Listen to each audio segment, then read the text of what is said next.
Olá então a todos, mais uma vez, aos amigos do nosso Power Stage by Conta Rotações.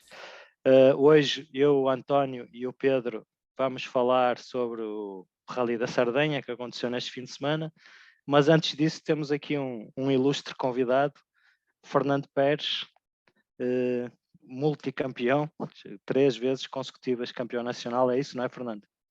Sim, boa noite, em primeiro lugar. E se é para já fazer a primeira pergunta, foram 3 vezes. Eu Já há lembro-me muitos bem anos, dessa mas altura. Sim, desculpe, foi 94, 4, 95, 95 e 96. 96. Ok. Pronto, é um prazer tê-lo aqui connosco. Hum. E vou agora passar então a bola para o António para fazer a primeira pergunta. Vamos primeiro falar um bocadinho sobre a sua história, a sua envolvência nos ralis e depois, para finalizar, falamos então sobre o Rally da Sardenha. António. Yeah. Antes de mais, boa noite, Fernando. Obrigado por estar aqui connosco para uma agradável conversa. O Fernando foi campeão em 94, mas começou alguns anos antes, correto? Sim, no desporto automóvel, no karting, por volta dos anos 80. Eu já tive a oportunidade de explicar isso. Tinha um tio que corria em velocidade. O meu pai tinha feito esporadicamente um rally e tinha um tio que depois acabou por ser campeão de velocidade e, portanto, fez durante muitos anos. Começou a correr nos finais dos anos 60. Eu fui acompanhando algumas provas e, portanto, penso que foi logo a seguir ao 25 de Abril, talvez em 1980 ou 79, em que eu estava no quinto ano, no antigo quinto ano de liceu, que agora é o nono ano de escolaridade, e na altura saiu uma lei que se podia dispensar de exame tendo determinadas notas. Pronto, e meu pai disse-me que me deixava correr em karting se eu dispensasse de exame. Pronto, eu dispensei e ele comprou-me o kart. Pronto, basicamente foi aí que eu comecei no karting. Tive ali um ano ou dois e, entretanto, cheguei na altura. Portanto, eu estava no 10º ano quando tive o kart, depois fiz o 11º, depois no 12º ano ele já não me deixou correr, porque disse, se entras na faculdade eu deixo de correr de automóveis. E, portanto, a história foi basicamente essa. O meu pai gostava muito de desporto automóvel, tive essa sorte e acabei por fazer a minha carreira inicialmente na velocidade, porque tirava menos tempo, não é, do que os ralis na altura, e depois mais tarde nos ralis. Desde que me formei na faculdade. Não é? Comecei tarde nos ralis. Começou tarde sim. Nos ralis tarde. Portanto, eu já estava formado, portanto, deveria ter aí 24, 25 anos. O que nunca. Eu fiz ralis, aliás, eu tirei a licença, na altura era obrigatório para ser iniciado, era obrigatório antes de ser consagrado, portanto, ter licença de consagrado, ser-se iniciado, fazer o campeonato de iniciados, e eu fiz iniciados de ralis porque os iniciados de ralis começavam mais tarde, começavam em setembro, e eu acabei por tirar a carta com 18 anos, penso eu. Eu fazia anos em março, eu tirei a carta para aí em agosto, setembro, e fiz os iniciados logo para no ano seguinte poder logo correr na velocidade. Portanto, fiz 2 ou 3 ralis da MG Metro em 1984, que foi quando eu tirei a carta. E pronto, depois a partir daí fiz velocidade até 1990. Ainda fiz mais 2 provas em 85. Sou capaz de ter feito fiz 2 provas do Troféu Visa que tinham ralis, que era Lagoa Azul, Peninha e Sintra. Fazíamos a primeira etapa do Rally de Portugal e depois fazíamos a primeira etapa da Volta a Portugal. E era Lagoa Azul, Peninha e Sintra. Fiz aí essas 2 provas em ralis e depois é que em 1990, quando acabei por me formar na faculdade, é que consegui convencer o meu pai a pegar no carro que tinha na velocidade e fui fazer 3 ou 4 ou 5 ralis em 90. E depois, já em 91, preparei então um carro para fazer o campeonato todo e passei para os ralis e deixei a velocidade. Muito bem. Agora, entrando o Fernando foi campeão em 94, no Ford Escort, RS Cosworth. Esse Ford Escort foi adquirido em Inglaterra ao Malcolm Wilson, não foi, Fernando? Foi. Esse carro é um carro original do Malcolm. Eu estou a restaurá-lo agora. penso tê-lo restaurado, ainda hoje por acaso falei no carro. O carro portanto, está todo restaurado de chapa neste momento. Vamos montar a mecânica para ter a certeza que está tudo direitinho. Depois vou retirar novamente a mecânica, vou mandá-lo pintar e já estou também a avançar com o motor. Portanto, é um carro que fez muitas provas, acabou por fazer 94, 95 com ele, fui campeão 2 anos. Depois foi um carro que fez muitos anos de montanha com o Ferreira da Silva e depois acabou por fazer novamente rallies comigo, e é um carro que está de carroceria, estava um bocadinho gasto. É um carro que não há... O grande problema que tem estes carros, o estado destes carros, é que não há peças para eles, peças de origem. Tudo o que é de competição eu tenho, mas as peças de origem, chapas, etc., é muito difícil de arranjar, até porque não há muitos carros desses, porque o carro, originalmente, o Score existia, mas não tinha o diferencial atrás, portanto, ali o túnel da caixa era diferente, portanto, é complicado arranjar peças. MK1, MK2 há muito, há tudo em Inglaterra, para estes carros não. E, portanto, tive que fazer muitas peças à mão por um chapeiro para poder restaurar a carroceria, que era aquela que eu queria, e, portanto, penso no final do ano ter o carro. Para o ano talvez faça aí o Rally Spirit. Spirit. Para o ano deve estar pronto. Mas o carro era um carro, portanto, que eu fui comprar ao Malcolm Wilson. Eu comprei 2 scores ao Malcolm Wilson.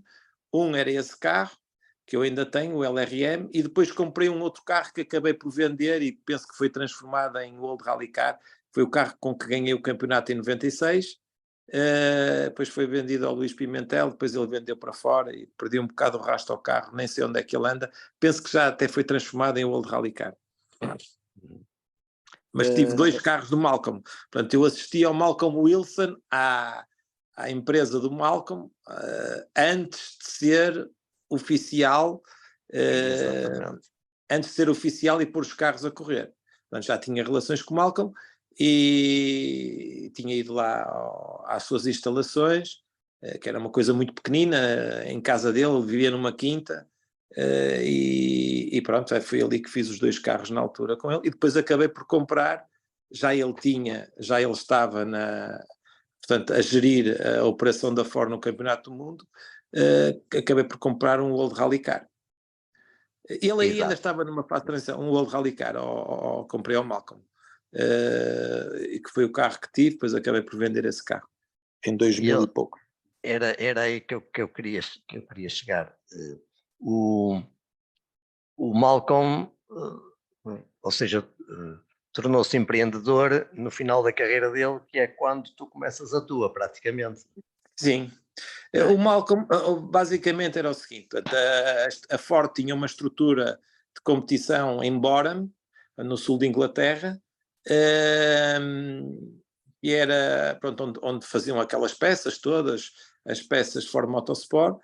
Tinha uma estrutura de competição que acabou por fechar. Fecha, eu não sei em que ano é que aquilo fecha, mas talvez 96 é o ano em que fecha. É o ano em que o Malcolm, e o Malcolm tinha como todos os preparadores de Inglaterra, ou seja, havia vários preparadores de Inglaterra, havia o Spooner, havia o Mike Taylor, havia o Mike Little, havia vários preparadores que faziam carros, compravam as peças à Ford, eram retalhistas, claro, e montavam os carros e corriam. E a Ford tinha a sua equipa oficial. O Malcolm era um destes preparadores, mas era um indivíduo, tinha uma ligação muito forte à Ford, continuava a ser piloto de testes deles, portanto tinha acesso àquilo que a Ford estava a desenvolver, e ao mesmo tempo portanto, tinha acabado a carreira dele e tinha a empresa dele. A empresa dele é no norte de Inglaterra, quase na fronteira com a Escócia, portanto um bocado em Cumbria, lá em cima, e pronto, foi a partir daí, foi o meu navegador na altura, porque o primeiro score que eu tive foi feito no Gordon Spooner, que foi quem me fez o Sierra Grupo N, né, com que eu corri em 91 e 92. E que depois vendi ao Rui Madeira, e esse carro ainda existe cá em Portugal, ainda está a correr, VC 7941. E o Ricardo ganha conhecimento com o Malcolm, porque o Malcolm vinha fazer os testes da equipa Ford. E o Ricardo já na altura organizava, quando a Ford vinha a Portugal, ali na zona de Arganil, no Hotel de Arganil, organizava lá os testes e essas coisas todas, então conheceu o Malcolm e foi a partir daí que tudo avançou. António, queres fazer mais alguma pergunta? Depois, passando para o escorte da URC, o Fernando foi o primeiro a pivotar em provas da URC em Portugal. Foi, no fim de 96, isso é uma coisa que eu nunca falei muito na minha carreira. Lembro-me disso, por acaso. No fim de Lembro-me bem disso. no fim de 96, pôs-se em questão o que é que nós deveríamos fazer. E eu tinha duas hipóteses em cima da mesa. Ou continuámos com a Ford e com o Malcolm, e eu sabia que ia ser anos muito difíceis, porque eu conhecia a estrutura do Malcolm. O Malcolm tinha uma garagem em que cabiam 5 carros e não tinha um elevador. Ou seja, na garagem do Malcolm não cabia um elevador, porque não tinha altura para ter um elevador, um carro em cima do elevador. E, portanto, o Malcolm comprou uns contentores. É uma coisa inacreditável como é que o Malcolm correu no Campeonato do Mundo nesses anos. Portanto, ele ficou com os carros da Ford, aquilo foi ali, a estrutura era muito pequenina e eu sabia que ia ser complicado. E eu, na altura, portanto, éramos 3 pessoas, eu, meu pai e o Ricardo, ainda pensei em correr Toyota. Fui aqui à Toyota Portugal, na altura em 97, portanto, para o campeonato de 97. Exato. Mas pronto, depois votamos e decidimos, por maioria, as pessoas não sabem disso, mas hoje vou contar isso. Portanto, o Ricardo e o meu pai queriam que continuássemos na Ford e eu, na altura, achei que se calhar a melhor opção era ir para a Toyota. E acabamos por ficar na Ford. Eu acabei por ter muitos problemas com esse carro, porque o carro foi a época de transição entre os carros que eram completamente com diferenciais convencionais para os diferenciais eletrónicos. Hoje em dia, os diferenciais eletrónicos são comandados, é um engenheiro cá fora que modifica, tem uma cassete e, portanto, comandam a cassete. Na altura não era assim, era por um ramp e por um alarme, tínhamos 2 botões dentro do carro. E a verdade é que eu andei o primeiro ano todo sem diferenciais eletrónicos, quer dizer, os diferenciais não funcionavam. O Malcolm não tinha nenhum engenheiro para mandar para cá, nós não conseguíamos mexer no carro, portanto o carro corria basicamente sem autoblocantes, não é? No fundo era aquilo, nós passamos muito mal, só quase a meio do ano de 98 é que, mas entretanto surgiram outros World Rally Cars mais competitivos, e nós não éramos uma estrutura de fábrica, não é? Preciso que se perceba isso, não é? Porque muita gente fala, entretanto surgiu a equipa Peugeot, já havia a equipa a Toyota Renault, também, a Toyota e a apareceu Toyota nesse ano. surgiu em 98, com o Mato Chaves. Com o Mato Chaves, exato. Sim, no primeiro ano de WRC eles não participam, começam no segundo. Exatamente, em 98 eles começam primeiro com o Score, com o Celica, o modelo antigo, e depois logo a seguir recebem o carro novo. Basicamente é isso, quer dizer, depois o meu carro estava um bocadinho desatualizado e vinha ao Focus. Bem, portanto, é uma história muito complicada, muito... eu na altura também me tornei concessionário Ford, na altura, porque tinha uma ligação muito grande à Ford. E depois, em fins de 98, eu perdi o meu patrocinador principal, que era o Tota, o banco foi privatizado. Foi privatizado em 97, ou finais de 96. Eu tinha contrato para mais 2 anos, portanto cumpri o contrato até ao fim. E pronto, passei ali uma fase complicada em 99, deixei de correr. E entretanto, apesar de ser concessionário, aparece a equipa Ford oficial, Portugal, e puseram outra pessoa a correr, que foi o Rui Madeira. E pronto, eu fiquei de fora, contribuí para o projeto, porque tínhamos todos que contribuir, quem vendia carros, não era uma verba que era retirada de cada carro. E a Ford decidiu fazer o projeto Ford com assistência oficial do Malcolm. Eu lembro do Malcolm ainda vir a Portugal e tentar convencer os indivíduos que não era preciso fazerem uma equipe. Portanto, a equipa vinha toda lá de fora, não é? de Inglaterra. Exato.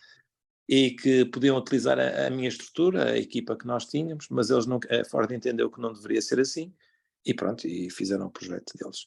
Mas basicamente foi assim. Eu depois só volto novamente, ainda fiz algumas provas com o Score, o WRC, e depois oficialmente, portanto, volto outra vez a correr em 2000 Em 2003 são banidos os WRC do Campeonato Nacional. Portanto, havia poucos carros para correr. Lembro-me, na altura, o presidente da federação era o professor Vasconcelos Tavares, dele me vi pedir para correr.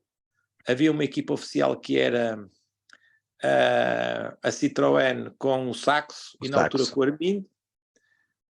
Vieram-me pedir para correr. Eu pus novamente o Score a correr, na altura, até já nem sei com que carro é que fiz a maior, se foi com este ou com o Score que era do Zé Miguel, e depois passou para o Gustavo Louro, e eu também tenho esse carro ainda. Já nem sei se corri com o BE, com o 43 BE, se corri com este. Bem, a verdade é que decidi fazer o Campeonato Nacional, e na altura, aí a 15 dias de começar o campeonato, a Federação saiu com uma lei que subia o peso mínimo do meu carro de 1.230 quilos, penso que era assim, para 1.400. Portanto, lastraram o meu carro em 170 quilos. Mas o lastro era devido que é só por ser 4 rodas motrizes? Não, lastraram para ganhar a Citroën, não é? Pronto, é assim, é uma decisão política, ponto. Portanto, o carro em asfalto deixava de ser competitivo, não é? Pois é. Ganhava na terra, mas havia mais provas de asfalto do que de terra, e portanto, eu lembro-me de estar a correr nos Açores. Portanto, nós tínhamos que ter uma data de placas de chumbo presas no fundo do carro e lacradas, não é?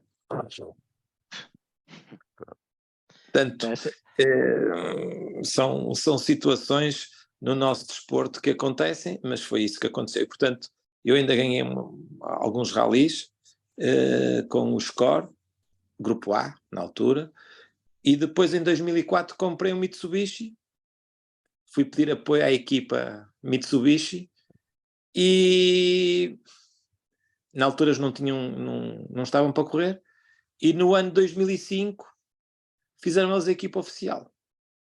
E aparece o Armindo na equipa oficial. E aparece o Armindo, Exatamente. E o Miguel Portanto, Campos. eu nunca tive a sorte de correr numa equipa oficial. Só fui uma vez convidado para correr, com tudo pago, sem ter que arranjar patrocínios, sem nada, para correr por uma marca, que foi para fazer o Vinho Madeira com a Hyundai. Ainda a Hyundai era representada em Portugal, o importador era o Grupo Interposto, e eu tinha na altura ido à Hyundai já há vários anos tentar pôr cá um Hyundai a correr, e por uma razão ou por outra não conseguimos montar o projeto, e na altura eles telefonaram para eu, que tinham um carro disponível, quem punha na altura o Hyundai a correr. Penso que agora até há um carro desses cá em Portugal, que é do José Grosso, penso que trouxe o carro ali de Leiria. Quem punha o carro a correr era uma equipa inglesa, já não me recordo o nome, era uma equipa inglesa, e a Interposto tinha um crédito junto deles, ofereceram-me o carro, etc. Mas eu na altura tive um problema na minha vida, com a concessão da Ford. E não tinha cabeça, era eu que estava à frente da concessão na altura, e eu não tinha cabeça para estar a correr na altura. Eles avisaram-me com 2 meses de antecedência, e eu não aceitei o convite e não fui correr à Madeira. Não tinha tempo, quer dizer, pronto. Não estava para aí virado. Não era o momento. Não tinha tempo, infelizmente, quem está mais próximo de mim sabe o que é que aconteceu. Um percalço. E eu não conseguia, estava eu a gerir na altura a Forefor, a concessão da Ford em Oliveira das Meias, e que depois acabamos por vender, e eu não consegui, não tinha cabeça, não estava cá para poder correr. E depois foi para o Campeonato Açoriano. Em 2004, que foi o ano em que eu comprei o carro, eu depois comprei um carro na altura ainda se treinava comprei o carro que era do Bruno Magalhães, o Evo 5, e depois comprei um Evo 7 para fazer o campeonato nacional. Fui à Mitsubishi, eles deram-me um desconto nas peças, aquelas coisas. Levaram-me, abriram-me as portas, eu comprei o carro na altura na Rally Art Alemanha. Era quem fazia os carros. E 2004. E quando eu estou para começar o campeonato, a treinar a primeira prova, ligam-me dos Açores, e na altura o Gustavo Louro corria pela fábrica Tabacos Estrela, saiu da fábrica de Tabacos Estrela e foi correr para a Micaelense, que era uma outra fábrica que existia nos Açores, e eu fui contactado pela fábrica de tabacos Estrela para ir correr, e pronto, apresentei apresentei os valores que eram precisos, era preciso comprar um outro carro, etc. Eu achei que eles não iam aceitar, mas eles aceitaram, e eu acabei por correr nos Açores durante mais 5 anos, não é? Antes saí da faculdade, eu era docente na faculdade, saí da faculdade e decidi correr 5 anos nos Açores, e não estou nada arrependido, bem pelo contrário. Diverti-me bastante a correr nos Açores, aprendi bastante, criei grandes amizades, e pronto, foram mais 5 anos ali de rallies. Então em 2009 decidi abandonar o Nacional, dei a oportunidade ao meu primo de correr no Nacional durante 2 ou 3 anos, e depois já não fazia mais sentido. Voltei em 2015 com o projeto do Ford, e fiz ali 1 ano, já com 50 anos, não é, na altura, e pronto, depois não faz, quer dizer, neste momento não faz sentido correr no Nacional, não é? Já não está nesse estágio, já está em outro. Agora sabem que só as faz pessoas umas provas não de vez em entendem quando. bem isto, mas o desporto automóvel, eu tenho dito isso várias vezes, é um desporto muito físico, e sobretudo nestes carros, estes carros desta nova geração.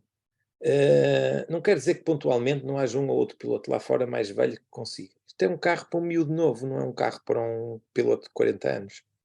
E, portanto, aquilo que tem acontecido no Campeonato Nacional. Porquê? Porque, eu agora vou dizer o que eu acho, o carro é um carro, apesar de ser um carro turbo, é um carro cujo binário é um carro misto, é um carro turbo, mas tem um motor que faz rotações, e é um carro que curva muito depressa, é um carro que trava muito tarde, e portanto é um carro para um miúdo novo, para um miúdo que tem coração.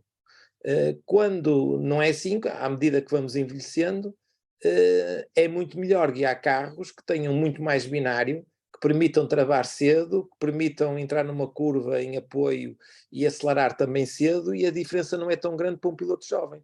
Porque o desporto automóvel é muito físico, é um desporto não só de físico, cansaço físico, mas depois o stress acumulado em cada travagem. Cada vez que se tenta travar 1 metro mais tarde, há uma descarga de adrenalina no corpo e o organismo não aguenta. Andar 1 segundo por quilómetro mais rápido é uma enormidade de esforço físico. As pessoas não têm noção. Por exemplo, Luilhas. Eu, quando fiz Luilhas com o R5, eu conhecia Luilhas de cor, por exemplo. Sabia as curvas todas, etc. Em Luilhas, quando eu ia muito depressa, eu não conseguia acompanhar, quer dizer, o meu cérebro não me conseguia dizer qual era a curva que vinha a seguir. Eu já estava em cima dela. Porque não estava habituado àquele ritmo, àquela velocidade, é tudo completamente diferente, não é? E, portanto, este género de situações, o que está a acontecer hoje em dia com os pilotos do Nacional, é que todos eles estão a envelhecer, não é? E quando vêm pilotos jovens, bastante mais jovens, não conseguem acompanhar o ritmo. É muito simples, não é? Os pilotos não são melhores nem piores do que eram antigamente. Estão velhos. Pronto, é isto. Ponto. Sim. Se nós formos ver a média de idade os pilotos que correm lá fora, não é? No WRC2, são pilotos muito jovens, não é? Lá um ou outro com mais experiência, mas não temos lá ninguém com 40 ou 50 anos a correr, não é? Andar à frente e a dar 1 segundo por quilómetro aos outros, isso não existe.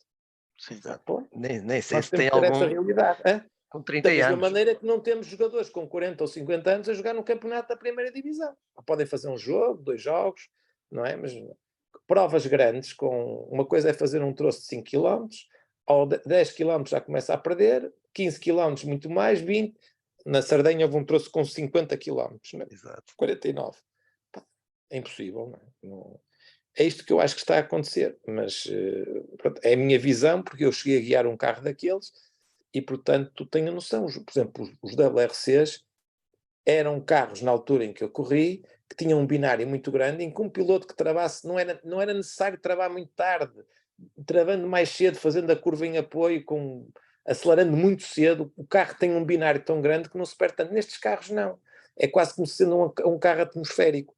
Levantando muito o pé do acelerador, começa-se a perder. E, portanto, é difícil depois o ritmo de tudo isso. E eu acho que nós não temos assistido no nosso campeonato nacional, não é disso que estamos a falar, é da minha carreira, mas a uma renovação dos pilotos, quer dizer, não há gente nova a correr. há um ou outro, não é? Mas, Sim. mas Talvez, não há comparação. e talvez por aí se note a tal diferença que quando vem aqui um Esta é a minha campeonato. explicação. Esta é a minha Sim, explicação. mas é Porque válida nós não deixamos de ter pilotos melhores ou piores do que tínhamos no tempo do Santos, claro. depois ou ainda antes dele, não é? Então, os pilotos não são melhores nem são piores. Todas estas épocas houve bons pilotos, maus pilotos, médios pilotos. Claro. O que acontece é que as coisas estão diferentes, não é? Claro. E a estrutura do nosso campeonato não nos permite, a estrutura continua a ser uma estrutura, ou seja, nós não preparamos os nossos pilotos como se preparam neste momento os pilotos lá fora. Portanto, o campeonato, a estrutura, a maneira como está montado o campeonato tem que ser completamente diferente. Nós temos um país pequenino em que é difícil, quando se vai fazer um rally, dizer que o rally é secreto. A verdade é que para pilotos que estejam neste momento a iniciar e que queiram fazer uma carreira lá fora, são 2 passagens e ponto. Eu não consigo fazer isso, não é? Não consigo, porque a minha cabeça não foi formatada para isso. Não é? É a mesma coisa, não se pode chegar a um piloto de 60 anos que toda a vida passou 10 ou 12 vezes em cada troço, ou 5 ou 10, e dizer, tu agora só vais fazer 2 passagens. Isto não existe. Não é? Isto é como... Isto formata-se as pessoas, não é? É como tudo na vida, não é? Como aprender uma língua, etc.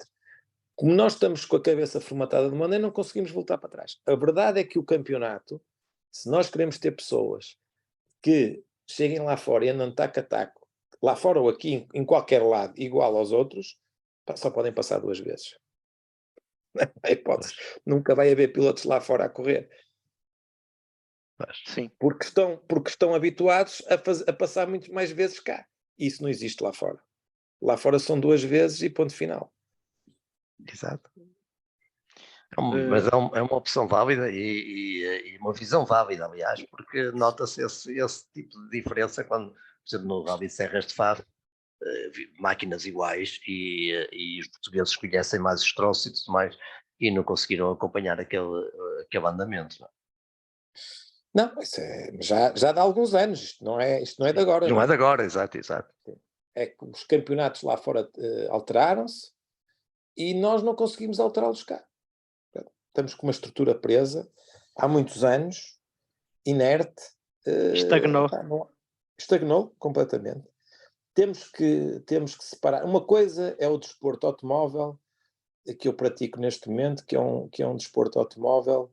É praticar o desporto, é o desporto que eu gosto, eu pratico o meu desporto, faço os meus campeonatos, segunda divisão, aquelas. Outra coisa é o campeonato nacional. O campeonato nacional tem que seguir os moldes que se faz lá fora.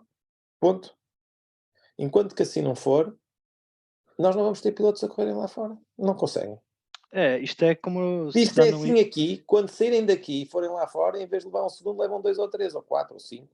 E atenção, não estou a dizer, se calhar ia lá eu, no meu tempo, e também levava 2, 3 ou 4 ou 5. Não, essa não é a questão. A questão é, nós estamos a falar agora é do que se passa e do que nós vemos passar. Se agora, este ano não houve rally vinho, não houve rally dos Açores. Nem houve o vinho Madeira, agora já vão poucos pilotos estrangeiros, não é? Nem vem a fina flor dos estrangeiros que costumavam vir na altura em que eu fazia o vinho Madeira. Mas, se houvesse, era igual. Exatamente igual, não há dúvida nenhuma. Chegam ali, ainda há 2 ou 3 anos, quando havia o vinho Madeira, o Rally dos Açores, tirando o Moura, o Ricardo Moura, que conhece com uma palma das mãos o Rally lá e que é um belíssimo piloto, não conseguem lutar com os outros. Isso é uma realidade, não vale a pena estarmos a escamotear.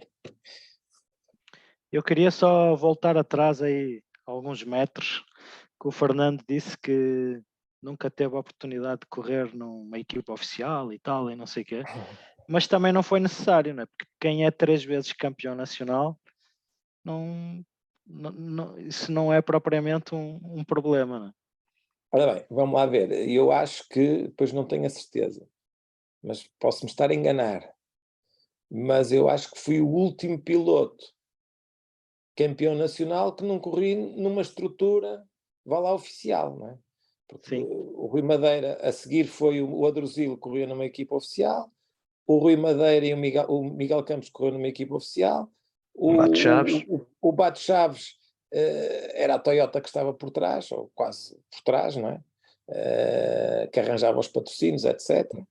E que abriu tudo lá fora. A seguir foi o Armindo na equipa oficial. Bem, a seguir depois houve ali 2 ou 3 anos, que foi com o Ricardo Moura, campeão nacional, e que já não havia equipas oficiais, praticamente, não é? A correrem cá. Porque depois foi o Bruno Magalhães, vários anos com a Peugeot. E depois passou, a seguir é que vieram outra vez os grupos anos com o Ricardo Moura, 2 ou 3 anos campeão, e depois a seguir voltou-se outra vez quase para isso. No tempo, eu consegui ser campeão nacional, no tempo em que havia equipas oficiais, não é? Pronto, basicamente é assim. Mas nunca tive a sorte de correr, quer dizer, eu ia à Ford pedir um patrocínio, ponto. Claro. A partir daqui não havia mais nada, era eu que tratava tudo. E isso é um handicap muito grande para um piloto, não é? As pessoas não têm noção, mas é um handicap. Tinha na altura um budget muito grande, mas era eu que tratava rigorosamente tudo. Na altura, os rallies eram muito mais trabalhosos, porque hoje em dia as assistências são só num parque de assistência. Antigamente nós tínhamos 3 ou 4 carrinhas de assistência. Tinha que cada uma circular, ir para um troço, saía daquele troço e ia para o outro. E por aí fora era eu que fazia os mapas, tratava, eu e o Ricardo tratávamos tudo. E portanto foi muito difícil na altura, mas correu bem. Pronto, Talvez, Fernando, talvez por isso nunca foste internacional, então. Nunca pensaste numa carreira lá fora. Na altura tive uma vontade de correr lá fora. Penso que até foi em 90, eu casei-me em 96 e tinha um projeto para fazer algumas provas de campeonato europeu em 97, e foi na altura em que veio depois o score e aquilo não correu bem, porque o WRC, porque o carro tinha este problema, aquele e aquele, e eu abortei. Até desenvolvi um projeto, já estava as assistências todas feitas para fazermos as Canárias, o Rally das Canárias, e acabei depois por não ir. Pronto, e parei com tudo. Pronto, mas basicamente foi aí, depois acabaram os patrocínios, ou perdi o meu maior patrocinador, deixou de existir em 98, foi na altura em que eu precisei da Ford, não era a Ford que na altura me poderia ajudar, eles entenderam que deveriam fazer uma equipa oficial e escolheram outra pessoa, pronto, eu respeitei e acabei por nunca correr, nunca tive a sorte de correr numa equipa oficial, sentar o rabo e correr e vir embora. E ser pago, não é? Ainda levaram uns trocos para casa. Não eram os trocos, eram bem pagos. Sim, os trocos, maneira de falar. Sim, eram todos eles, segundo o que sabemos agora ainda falo com, mas eram bem pagos. Mas pronto, é o que é, não... É o que é. Pronto, foi assim que aconteceu. Tive a sorte também de ter bons patrocínios na altura que me permitiram montar os projetos. Isso também tenho que o dizer, não é? Sem os patrocinadores era impossível montar o projeto. Claro. Em termos Fernando de estrutura, também. Desculpa. Força, Pedro. Diz. Estava a dizer, pronto, em termos de estrutura, toda essa estrutura era controlada e era o Fernando que Eu e o tratava, Ricardo. e o Ricardo é que tratava Sim, disso, ou depois seja, fiquei mecânicos, tudo que era eu fiquei mecânicos, tudo que era andar nestas carrinhas, era tudo controlado por vocês? tudo. Ou seja, era vocês que geriam esta sabia tudo. componente. Eu sabia o que é que estava dentro de cada carrinha, tudo. E tínhamos 2 ou 3 mecânicos dentro de cada carrinha. Chegámos a ter, por exemplo, na Madeira era o sítio mais complicado, porque depois do troço da Boa Ventura a carrinha tinha que dar... Na altura na Madeira não havia as pontes, nem os viadutos que há agora, nem os túneis, portanto aquilo era uma loucura fazer assistência na Madeira, não é? E nós tínhamos 4 carros de assistência. Chegámos a ter 3 carrinhas, havia um local que só chegava o carro rápido de assistência, que era no fim da Boa Ventura. E portanto eu sabia basicamente isso tudo, não era eu que tratava tudo. Eu estava, pronto, foi na altura em que fiz uma pós-graduação de 3 anos, 91 a 93 ou 94, e eu estruturei a equipa e eu sabia disso, era eu que encomendava o material, era eu que tratava basicamente tudo. Portanto, eu sabia tudo e era eu que treinava-se na altura muito mais do que se treina hoje, não é? E eu sabia basicamente tudo. Pronto, o Ricardo depois é que montava as assistências, fazíamos sempre uma reunião antes dos ralis, e eu sabia, o que havia dentro de cada carrinho sabia exatamente tudo. Não tínhamos tudo suplente em cada uma das carrinhas, porque era impossível, mas Eu tinha noção de tudo, portanto sabíamos isso. Eu e o Ricardo íamos dentro do carro, mas sabíamos tudo. Mas era um stress que nós tínhamos, não é? Os bilhetes de avião, estamos a falar, deslocávamos, sei lá, 12, 13 mecânicos, mais eu, o Ricardo, depois agora o meu pai e a minha mãe, sempre 18, 20 pessoas, quando íamos para a Madeira ou para os Açores. Eram outros tempos, pronto. Já era uma logística também. Era uma logística grande, chegava, toda claro, era preciso ter material. carros, para ir jantar à noite era preciso ter um restaurante, não era chegar ali a qualquer lado, nós éramos tantos. Claro. Tudo isso era uma logística grande. E Mandar as coisas transportando. para lá, não é? Transportar as coisas para lá e etc. Sim, tudo. Isso eram situações. Demorava a fazer as coisas, Claro. mas pronto. E o Fernando também foi também um pioneiro, ou seja, tudo sem ser equipa de fábrica, não é? Fez a PERS competições. É que agora, por exemplo, a Hyundai não tem uma equipa de fábrica, mas a Hyundai compra o carro, eu tenho o carro, diz tens de trazer X dinheiro e corre, mas trata de uma data de coisas, não é? Abre as portas, Claro. faz isto. Eu, na altura, a Ford abriu umas portas embora, eu fui lá, fiz-me os descontos nas peças, etc. Mas a partir daí acabou, quer dizer, não havia mais nada, eu é que tratava tudo, não é? Não ia ninguém para as provas, não. Eu é que tinha a minha equipa de comunicação, eu é que tinha, eu e o Ricardo, não é? A PERS tratava de rigorosamente tudo. E só tivemos um patrocínio em dinheiro da Ford, se não me engano, em 96. Já era campeão durante 2 anos. 2 anos. Foi em 96 que eu fui à Ford, estava lá na altura o de Cruz, e disse, Sr. de Cruz, eu não posso ir comprar um carro, para a Ford não me dá nenhum.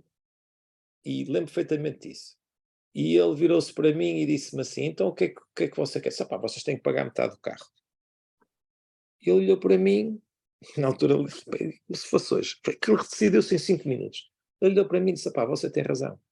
Virou-se para o indivíduo, e o tipo estava o de Cruz, estava o Artur Lemos, que era o indivíduo do gabinete de margem, e estava o indivíduo da massa, que eles chamam o CFO, o gajo do dinheiro. E ele, mas nós, e ele, o de Cruz virou-se para ele só, eu depois falo consigo lá fora. E em 5 minutos, na altura o de Cruz pagou metade do carro, do bolo de Rally Car. O carro veio sem caixa sequencial, veio com uma caixa manual, recebi o carro de Safari, portanto o carro veio diretamente do Safari. Esse carro era do Armin Schwartz, não era? Era o carro com que o Armin Schwartz fez o Safari. O carro chegou a Portugal, correu exatamente como veio. O Malcolm chegou à minha beira antes do rally e disse, olha, o carro está com um problema no motor, eu não pude refazer o motor, portanto vais fazer o rally como o carro está, e depois no final da prova, se houver algum problema, eu refaço isso tudo. Que não era ele que mexia nos motores, quem mexia era o Mountain, o David Mountain. E assim foi, o carro teve um problema, acabei por não terminamos a prova por causa do motor, e ele levou o motor e refez o motor todo. É porque eu recebi a primeira prova, ainda fiz de score. Eu recebi o Old Rally Car, a primeira prova era o Sopete, e eu fiz de score. E depois o Rally de Portugal era em março, abril. E, portanto, recebi o carro e fizemos o Rally de Portugal, começava na Figueira, como este ano houve o troço da Boa Viagem em asfalto. Portanto, foi o primeiro troço que eu fiz com o carro. Depois desistimos ali na primeira etapa, uma coisa qualquer ali à volta, por causa do problema que tivemos. E depois é que montei a caixa sequencial. E a caixa sequencial custou na altura 10 mil contos, custou 50 mil euros. A Strack. 50 mais umas peças, quase 55 mil euros, à volta disso. Já era um investimento.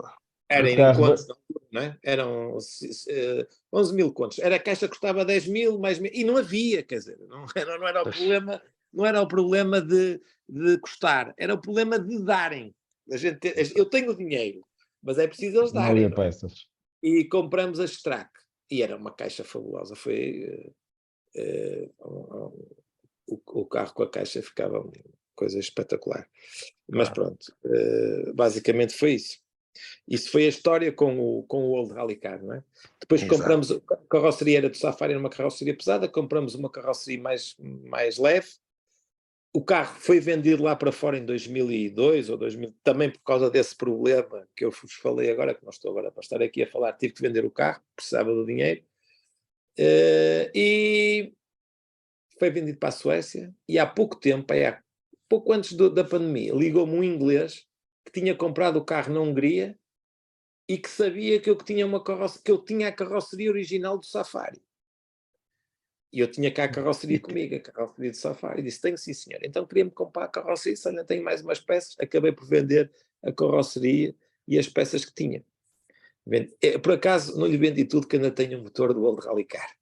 O seu Luís na garagem, e tenho um motor suplente do Old Rally Car. Tenho um motor, portanto, original do carro, que é um bocadinho diferente do motor do Score. Tenho um motor dele. E ainda tenho esse motor. Mas pronto. É um carro que não deixa saudades, não é? Não deixa pela fiabilidade na altura. Eu sou um fordista, não é? Portanto, toda a minha vida corri de Ford, depois corri muito, tenho também uma ligação muito grande à Mitsubishi, mas pá, tenho dois amores, vá lá, se assim se poderá dizer, não é? Foi uma pena a Ford, eu acho que a Ford passou ali uns anos com uma estratégia de mercado completamente errada. A Ford era uma marca desportiva, as pessoas olhavam para a Ford e era uma marca desportiva, e houve ali uma altura que passou por só ter carros de duas rodas, quer dizer, deixou-se ultrapassar completamente. Mas se nós pensássemos em 91, 92, um carro Grupo N, queríamos um carro de Grupo N para ganhar, era um Lancia ou era um Escort, ou era um Ford. E deixaram-se passar, deixaram-se comer ali no final dos anos aí 90 e tais, começou a surgir o que era a Mitsubishi ou a Subaru em 96. Zero. Ninguém dava um tostão. Então a Subaru é que era mesmo zero. A Mitsubishi ainda se conhecia a Mitsubishi, e foram marcas que se fizeram à custa do desporto automóvel, não é? Da imagem que desenvolveram no desporto automóvel, que foi o que a Ford tinha feito 20 e tal anos antes, apesar que a Ford sempre teve carros, não é? Mas desportivos, etc. E a Ford deixou-se ir abaixo. Pronto. Depois agora mais tarde voltou outra vez com os carros, mas... E não achas que está a voltar outra vez ao mesmo? Aqui no mesmo erro? Eu ia dizer exatamente isso, António. O que eu acho que está a acontecer, e é muito perigoso para o desporto automóvel, é que antigamente uma marca queria ir para o desporto automóvel porque queria que o mundo percebesse que o seu produto era um bom produto e que podiam comprar porque era um carro fiável que aguentava fazer 2, 3, 5, 10 ralis e que chegava ao fim dos ralis. Hoje em dia, as marcas, para financiar o seu projeto no Campeonato do Mundo, a maior parte delas, vendem carros de um segundo tipo, é assim que o desporto está estruturado, e portanto a FIA permite quem paga as corridas, entre aspas, ou quase na totalidade das equipas oficiais, são os privados. É quem compra os carros pelo mundo fora. Com uma agravante. No nosso tempo, nós podemos ir a um stand, comprávamos um carro e, através do regulamento Grupo N ou Grupo A, desenvolvíamos o carro, mesmo que a marca nunca o tivesse posto a correr, eu podia correr com um carro desses. Corria em Grupo N, sabia o que é que podia mudar e ia correr. Hoje não. Hoje, praticamente com estes grupos que existem, os carros têm que estar... Eu não posso ir... Se agora me apetecer correr de uma marca qualquer, de Fiat, eu não posso ir correr de Fiat, não é? Onde é que há uma preparação R2 ou R3 ou R4 ou lá, ou R não sei quantos? Isto está tão complicado que nem eu, que estou ligado ao desporto automóvel, às vezes consigo perceber o que é que cada grupo significa. Portanto, quer dizer, quando um desporto chega a este patamar, não é? Quer dizer, o desporto está a ficar completamente dissociado daquilo que são os carros do dia-a-dia. É isto que eu acho que está a acontecer. Eu também na altura se dizia, porque havia carros que corriam com 4 rodas motrizes, lembro muitas vezes estar a falar isso com o Zé Carlos e com a Druzila, dizer, isto futuro vai ser um carro que não tem 4 rodas motrizes, vão permitir pôr um carro 4 rodas motrizes, porque é real correr sem terra com um carro 2 rodas motrizes. Agora, a questão disto é que isto passou para um caráter meramente economicista, ou seja, a FIA, os regulamentos são feitos por 2 ou 3 que estão a correr, o resto fica tudo fora. Ninguém pode pôr carros a correr, não é? Portanto, isto quer dizer... antigamente eu podia, porque quero correr de Grupo N, apetece-me correr de Grupo N, havia o Lancia e havia o Ford, mas eu apetecia-me correr de uma marca qualquer. utilizando o regulamento de Grupo N, poder pôr um carro a correr. Isso hoje é quase... Isso hoje é praticamente... Chegou a haver alguns que andavam de Mazda 323, acho que um bocadinho Sim, antes também. disso. Eram os carros que a marca tinha um bom carro, o carro podia correr, não é? Em Grupo Sim. N. E a marca tentava a seguir fazer uma evolução, lançar um produto, foi sempre a Mitsubishi. Não, o 1, o 2, o 3, o 4, o 5, o EVO até que chegou ao EVO 9. E a certa altura, a FIA, por uma imposição, porque eram os japoneses que efetivamente ganhavam o Grupo N, tinham os melhores produtos, isto é a realidade, eram os melhores carros que eram postos a circular na rua, no dia-a-dia. A FIA, cuja sede é em Paris, e os japoneses estão do outro lado do Atlântico, lixaram-lhes aquilo tudo, não é? Pronto, ponto e final, eles não queriam, isto é uma estupidez, que não vende Citroëns, nem vende Peugeots, e portanto há que lixar isto tudo, e há que inverter esta porcaria toda, e pronto, e acabaram com o Grupo N. Portanto, encostaram os carros à boxe. E nós, reparem, passado 20 anos, ainda corremos com carros nos campeonatos, carros que na altura o semi-eixo do meu carro é de origem. Não é? O veio de transmissão é de origem. Quer dizer, o carro, metade das coisas que o carro tem é de origem, a ponta da frente é de origem. Pá, ora, nenhum carro que anda aí a correr os carros de hoje é assim. Claro. Pá, não vale a pena, quer dizer, é um retrocesso civilizacional, quer dizer, puseram os carros a andar para trás. Eu não estou contra, reparem, permitir que carros que não tivessem 4 rodas motrizes, que se tivesse de fazer aqui um equilíbrio, pudessem ir correr, pudessem pôr as 4 rodas motrizes. Agora, impedir esses carros, ainda agora, passou-se isto com o Toyota, não é? O Toyota não tem homologação, o Yaris, o 3 cilindros que eles vendem, não é? Sim, esse carro não tem homologação para correr. A FIA é que lhe deu agora uma homologação especial porque começou a haver um troféu aqui, outro ali, outro lá, os carros não podiam correr. Exato. Havia um troféu, mas não corre. O carro não pode, se eu quisesse o ano passado ir correr ao Campeonato do Mundo, não podia, o carro não está homologado, não é? Claro. Não tem homologação, não corre em lado nenhum, pá, são estas coisas, portanto, aquilo não está feito para quem desenvolve um bom carro de origem, não é? Ponto. Claro. É isto. Portanto, acho que o desporto está a entrar num caminho errado. E as marcas, para tentarem pagar os seus projetos no Campeonato do Mundo, pá, vendem um carro, que é o R5, o carro não pode custar, o carro em si, porque não há ali o motor, a eletrónica, essas não pode custar 200 e tal mil euros, ou 300 mil não pode custar. Portanto, as marcas financiam-se através destes projetos. Que não existia no passado. No passado eu ia ao stand, comprava o carro, ia correr, tinha mais ou menos. Portanto, isso não estamos a falar de Campeonato do Mundo, nem porque na altura em que eu corria de score, o carro era igual ao carro que corria no Campeonato do Mundo, não é? E o R5 não é igual ao carro que corre no Campeonato do Mundo. Existe um World Rally Car. Mas pronto, portanto, essa é uma grande diferença, essa é uma grande diferença que se nota aqui, eu noto que é, nós nos campeonatos nacionais não temos aquela referência do Campeonato do Mundo, não? E antigamente tínhamos, lá está, como o Fernando dizia, íamos ver o Campeonato Nacional, chegámos aqui ao Rally de Portugal, mas nós antigamente ainda tínhamos outro problema que hoje não existe, que é, nós participávamos no Campeonato Nacional, a prova do Campeonato do Rally de Portugal contava para o Campeonato Nacional, nós tínhamos de terminar os 5 dias, não é cá um dia e meio, tínhamos de fazer os 4 dias. Portanto, quem desistisse no fim do segundo dia podia ir com 1 hora de avanço sobre o segundo classificado, tinha 0 pontos. Portanto, como é evidente, um rally que tem 4 dias, ou tinha 4 dias, e tinha 400 ou 500 quilómetros de troços, obrigava a que a certa altura, que nós já nem podemos alcançar o da frente, ou íamos à frente e o segundo já não nos alcançava, é moderar o andamento, não é? Portanto, não podemos estar depois ali a comparar com os gajos do Campeonato do Mundo, porque nós tínhamos de terminar a prova, eu ainda cheguei a correr com campeonatos em que havia coeficientes e, portanto, o Rally de Portugal era o que tinha o coeficiente mais alto. Portanto, vestir no Rally de Portugal quase que era impossível ser campeão nacional. Portanto, isso hoje em dia não é assim, não é?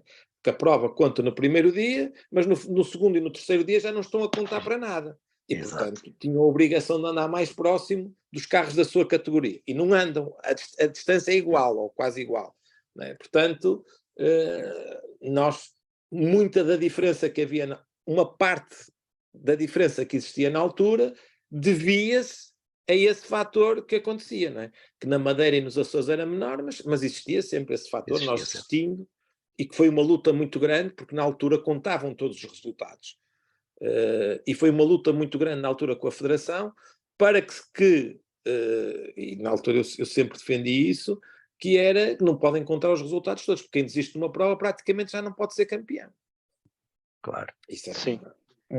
e eu acho, sempre disse e continuo a defender a mesma coisa. O campeão nacional tem que ser o piloto mais rápido em prova. Nas diversas provas constantes do campeonato. Não me faz sentido um piloto que ganha uma prova ou duas no campeonato nacional ser campeão quando há um outro que ganhou 6. Mas se contarem as 8 provas do campeonato, ele decidindo em 2 já não consegue ser campeão. Não faz sentido. Portanto, e os clubes sempre foram contra isto, porque os clubes que tinham as últimas provas, se o campeão já estivesse decidido, não ia lá. E, portanto, eles queriam que contassem as provas todas. E, portanto, para obrigar os pilotos a ir às provas. Portanto, isto foi sempre uma batalha muito grande, até que hoje em dia se alterou, e acho que está bastante melhor, não é? Muito bem, Fernando. Excelente.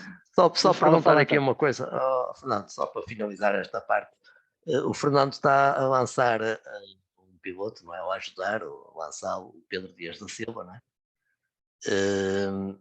Que conselhos é que lhe dá para que ele possa evoluir com estas condições que temos atualmente? Repare, nós temos que diferenciar aqui uma coisa. O miúdo que começa hoje em dia, estamos a falar do Pedro, o Pedro não tem escola, não é? O Pedro não anda no karting, não andou... Se o Pedro, se me disser assim, a tua vida vai ser seres piloto do Campeonato do Mundo, não. Pronto. Não, estamos a falar de coisas diferentes. O Pedro decidiu aproveitar uma oportunidade que há e ir fazer este troféu do Kia. Mas eu acho que o conselho que eu dei ao pai dele é disto: tens de comprar um carro igual para andar no dia-a-dia. Já não estão a fazer.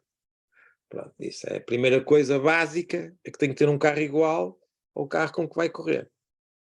Porque é evidente, os carros são carros com 150 cavalos, nós recebemos o carro há pouco tempo, mas houve outras equipas que têm o carro há não sei quanto tempo antes e já puseram o carro a correr.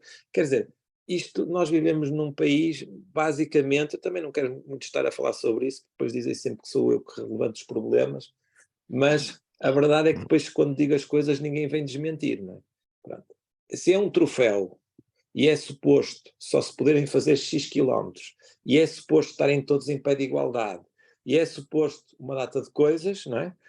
Os carros têm que ser entregues a todos os pilotos à mesma altura. Não pode haver um que já está com o carro há 6 meses e o outro só recebeu ontem para ir fazer a prova. Portanto, isto não pode acontecer. Nem pilotos ficarem com os carros de uma época para a outra. Mas pronto, isso são outros assuntos, ou empresas ficarem com os carros de uma época. Isso a Federação é que sabe. Aquilo que me importa para ele é que ele não bata, em primeiro lugar, porque não há dinheiro para bater, e que pronto, foi um projeto que o Pedro apareceu e que nós decidimos apoiar e colocar. É a minha maneira também poder contribuir um bocadinho, até porque eu vou mesmo contribuir. Eu vou-lhe explicar porquê. Porque enquanto que as outras estruturas iam para o campeonato nacional, levavam mais um carro, e eu não tenho nenhum carro a correr no nacional. Portanto, vamos propositadamente com o piloto para o campeonato nacional, não é? Portanto, vamos lá, por exemplo, Castelo Branco, eu não tenho nenhum carro a correr em Castelo Branco, portanto, se o Pedro não fosse correr, não ia a Castelo Branco. Portanto, vamos propositadamente com o Pedro. Pronto, agora vai-se ver se o Pedro tem capacidades ou não, a cabeça. Eu acho que é fundamental nos ralis. Nós, quando falamos em ralis, não estamos a falar em velocidade, não é? A velocidade é um circuito, a gente vai para o circuito, faz uns testes, anda ali, depois aquilo é tudo muito igual, não é? Um rally tem sempre condicionantes. E é sempre diferente. Treina-se, mas no dia que se vai passar as coisas já não estão iguais, já é um bocadinho diferente. Portanto, acho que ele tem que ter juízo, tem que se preparar. Recebemos o carro há pouco tempo, tem que testar o mais possível até ao rally e depois logo se vai ver. Vamos ver o que é que tem um bom mentor. Não, eu acho que é um carro que eu não tenho grande experiência. É um carro de tração à frente. Eu nunca guiei, já tivemos na nossa oficina um carro na altura do troféu Peugeot. Os Peugeots corriam o meu primo tinha um Peugeot 206 tração à frente, mas pronto, acho que a Federação está a fazer aquilo que deve, que é efetivamente promover, já o ano passado promoveu e este ano novamente promove um troféu, ajuda bastante, como é evidente, porque empresta o carro, não se pagam inscrições, há aqui uma data de coisas que... Mas também temos que ter a noção que nunca as coisas estiveram tão difíceis, não é? Hoje qualquer coisa é um dinheirão. A deslocação para uma prova, tudo, a gasolina está cara, tudo, hoje tudo. Portanto, eu vejo com muita dificuldade os ralis, esta categoria no futuro. Muitas dificuldades. Cada vez é mais difícil montar um projeto. Vamos ver o que é que vai acontecer no futuro, mas continuo a dizer que se fosse eu a montar o campeonato nacional, não montava nada da maneira como está. Aliás, eu continuo a achar que o campeonato nacional, se olhar para o tempo em que eu comecei a correr, foram regras todas que vieram de fora, poucas regras se alteraram. Portanto, as coisas estão muito semelhantes. Está estagnado, está parado. Tá. E agora tem a possibilidades. Reparem que nós hoje, praticamente, que era eu lembro-me de dizer isto e haver pessoas que olhavam para mim e esse gajo é maluco.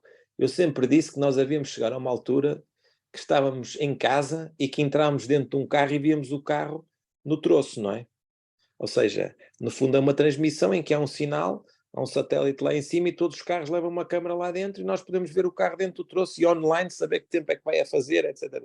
E nós estamos a chegar praticamente a isso. Hoje em dia as transmissões, existem quase transmissões troço a troço. Eu não percebo porque é que as marcas não apoiam mais o desporto automóvel, não é? Sobretudo os ralis. Acho que é uma área dentro do desporto automóvel do maior interesse, quer dizer, vemos a Fórmula 1, mas a Fórmula 1, os rallies aproximaram-se neste capítulo muito da Fórmula 1, há ali um interesse muito grande, antigamente só sabíamos o tempo, nem os tempos tínhamos, era por rádio que sabíamos, hoje em dia temos os tempos online, temos os tempos ao meio do troço, quer dizer, tudo se torna emocionante seguir uma prova, não é?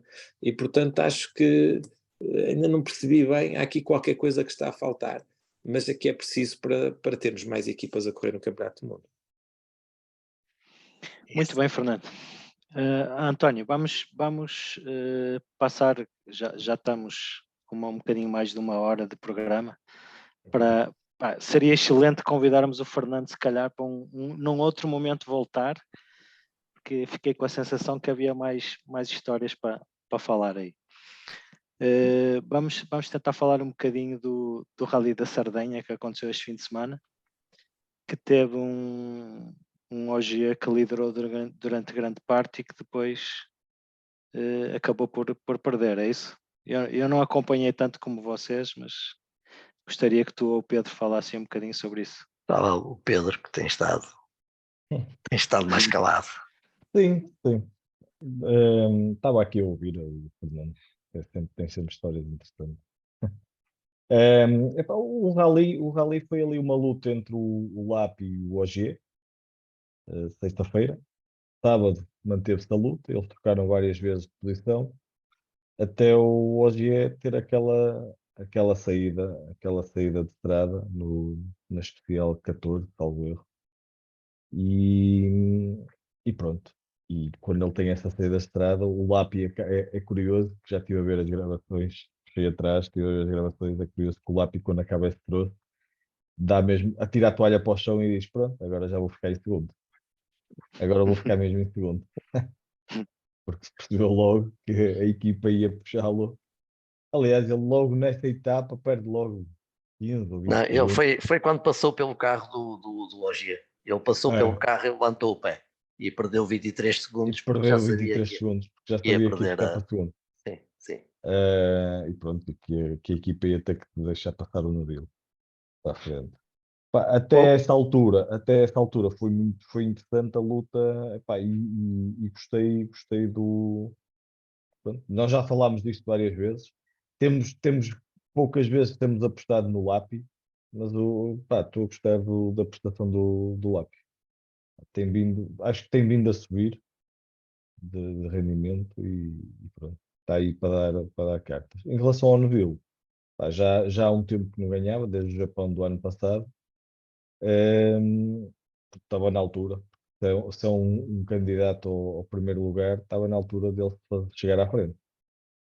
Sim, mas o Rovanpera fez um excelente resultado também. Assim, apesar de não gostar da prova, o Rovanpera não é, ou seja, não é a prova que ele mais gosta do campeonato. Fez um bom resultado. Também pá, teve ali algumas ajudas, ok?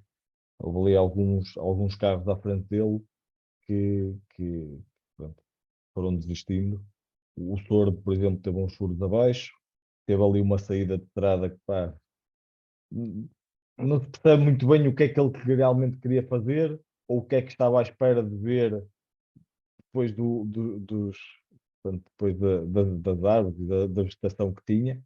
E acabou por ter sorte, o carro caiu, capotou e o público virou-lhe o carro e ele conseguiu continuar o rally. Acaba por depois ter azar no último, antes da Power Stage, teve lá um problema mecânico. Mas tivemos um Katsuta também que andou, deu ali alguns ares da sua graça, até ter aquela saída de estrada também meio esquisita. E o Tanak teve uns furos abaixo, não vi o Tanak, sinceramente, não vi o Tanak este fim de semana. O outro fora, o Lubê, também não, estava à espera de mais. Se calhar tem a ver aí com o que estivemos a falar há um bocado, os erros que a Ford cometeu no passado, se calhar estão a voltar a cometê-los, mas pronto. Epá, e pronto, e foi isto. Ogier, o Ogier, para mim, foi um erro. Pá, ele queixa-se que foi o pé que lhe escorregou e tal, mas eu tenho outra versão. Eu acho Temos, que ele, eu acho aliás. que ele, certo, temos. Eu acho que ele queria puxar o travão de mão para endireitar o carro e meteu-lhe Sim, e pegou na caixa. Pegou na caixa e meteu uma acima. o- o- eu vou começar pelo primeiro dia. O Ogier e o Lápia andaram-se a divertir, ali os dois, e, e no segundo dia continuaram até à especial. Qual foi, Pedro? Disseste 14, não foi? Foi. Eu É acho que é 14. 14. Acho que foi Quando 14. há o erro. Mas pronto, a partir dessa altura o rally estava decidido, o Lápis deu lugar ao Neville, mas o Neville é o homem do rally porque ele estava a andar muito bem e foi o piloto que mais especiais Sim, ele ganharam. foi o que mais Ganhou. ganhou, sim. Foi o que Sim, mais foi especiais aquele ganhou. que ele mais ganhou. Parecia uma prova de ciclismo. Era o Lapi a puxar, teve o condão de estar ali a puxar, a pressionar o Ogier e pronto, teve o efeito. Finalmente a tática da Hyundai deu resultado, que era ter ali o Lapi a fazer moça e o navio um bocado mais controlado ali atrás. Não concordo contigo quando dizes do Katsuta, acho que ele já tem oportunidades a mais e não está a demonstrar resultados. Ganhou uma especial só. Sim. Os Fords não se viram como tu disseste. Para mim, até o Lubia foi melhor do que o Tanak. Chegou a andar em terceiro no Sim, primeiro dia. é verdade. O Evans, sem ritmo, em terra de ninguém, consegue um quarto lugar. E o fruto também da desistência do Ogier. E um dos vencedores do dia também, juntamente com o Neville. O Neville ganhou o rally. É o Rovanpera, porque nitidamente ele não sempre disse que não gostava deste rally. O melhor resultado que ele tinha lá era um quinto lugar, aqui consegue um terceiro e ganha mais 5 pontos na Power Power Stage. Stage. E pronto, se resolve já vai à frente já com uma margem suficiente, principalmente para o Ogier, que era para mim o grande adversário dele, aquele que ele tem mais em mente.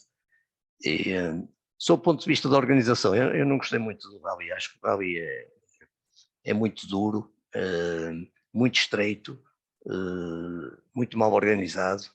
Quando se fala às vezes aqui em Portugal, às vezes as pessoas deviam de ir lá fora ver o que é que se passa. havia lá, principalmente no primeiro dia, 2 ou 3 zonas que aquilo não era o rally, era mais o estilo de Camel Trophy, que os carros andavam lá nitidamente a sobreviver. Eu gosto de ver rallies rápidos, pode ser técnicos rápidos, mas não é. Quando o piloto anda com o carro ali a tentar fugir de regatos, de poças de água, não tem assim muita espetacularidade. Sob o ponto de vista da luta entre eles, que é isso que também interessa, isso foi ali, foi dos melhores da Sardenha dos últimos anos. E no Sim. WRC2 alguma novidade? No RC2 foi o golpe de teatro, não é? O formou com uma vantagem, andou o rally toda à frente, com uma vantagem de 30 segundos para o Mikkelsen na Power Stage, bateu ia ser o melhor Ford, Fernando, ia ser o melhor Ford em 5º lugar a geral, e até nisso acho que é mais uma que não abona nada a favor do Fórmula, e ganhou o Mikkelsen. O Sonin chegou em segundo e o Katenovic em terceiro. Eu tinha percebido que o Fórmula tinha batido, mas não sabia que foi na Power Foi Stage. na Power Stage quando levava 30 segundos de avanço já. Para mim, o Mikkelsen, aliás, ganhou, foi surpreendido pela vitória. Caiu-lhe no Colbo Oeste. Sim. Faz lembrar quando ele ganhou a primeira vez. Na Catalunha. O discurso dele fez lembrar a Catalunha quando ele ganhou a primeira vez, que o Ogier bateu. Sim. E ele, a sério, ganhei. E exato. aqui ele disse a mesma coisa. Foi igual. Como assim ganhei? O Fórmula está parado. Está parado. Tipo, eu acho que o Fórmula assinou a sua saída. O óbito. É que nós temos que perceber que há muitos pilotos jovens, o Solberg, há ali muita gente nova a andar muito depressa. O piloto mais rápido do rally, eu segui mais o WRC2 do que a prova do principal. O campeonato principal. Mas o Solberg é o piloto que tem mais vitórias em troços, acho eu. Mas não tenho a certeza, mas andou à frente, não é? Sobretudo no primeiro dia em que estavam todos a correr. E de repente o Fórmula vê-se na frente da prova, e, quer dizer, quando chega ao último troço, eu até disse assim, queres ver que este gajo não vai ganhar? E não ganhou mesmo, não é? Quer dizer, a loucura é demasiado, não é? É demasiado, e eu acho que isto vai ter consequências com o Malcolm, não é? Porque o Malcolm está a fazer uma aposta muito grande, porque não vende Fords, não vende Fiestas, e precisava de mostrar que o seu carro é um carro competitivo, e acaba por não ter o resultado, não é? Mas há aqui uma coisa que eu gostava de referir na prova do Campeonato do Mundo, que é o seguinte. Pronto, estão a dizer que eu acho que o Rovanperä tem vindo a diminuir, quer dizer, quando ele ganha o Campeonato do Mundo e não passa cartão a ninguém, e hoje acho que isto já não está assim. Quer dizer, a ideia que eu tenho é que ele não deixou de guiar, ele não guia pior, não é? Mas a verdade é que aquilo que eu sinto neste momento é que, quer dizer, já não ganha com a facilidade com quem ganhava, não é? Não estou a falar desta prova, estou a falar de todas as outras. Há uma ou outra, mas quando é a primeira vez campeão do mundo, aquilo houve ali uma altura que, quer dizer, aquilo eram, os outros todos estavam a anos de luz, não é? E eu acho que isso já não se tem passado. E também vejo a mesma coisa, quer dizer, o Neville é levado ao colo, não é? Continua. A equipa toda atrás dele.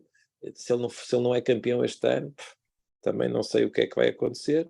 E os Fords realmente, Tanak, quer dizer, quando o Lubé está à frente do Tanak na primeira etapa, independentemente de quem é que parte à frente, se a estrada está mais suja ou se não está mais suja, o Lubé não tem a experiência que tem aliás, se nós formos ver, o Lubé nunca ganhou nada, não é? Certo. O Lubé nunca é campeão de WRC2 nem nada, quer dizer, nem mesmo quando andava no WRC2 chegou a andar assim, destacadamente, não é?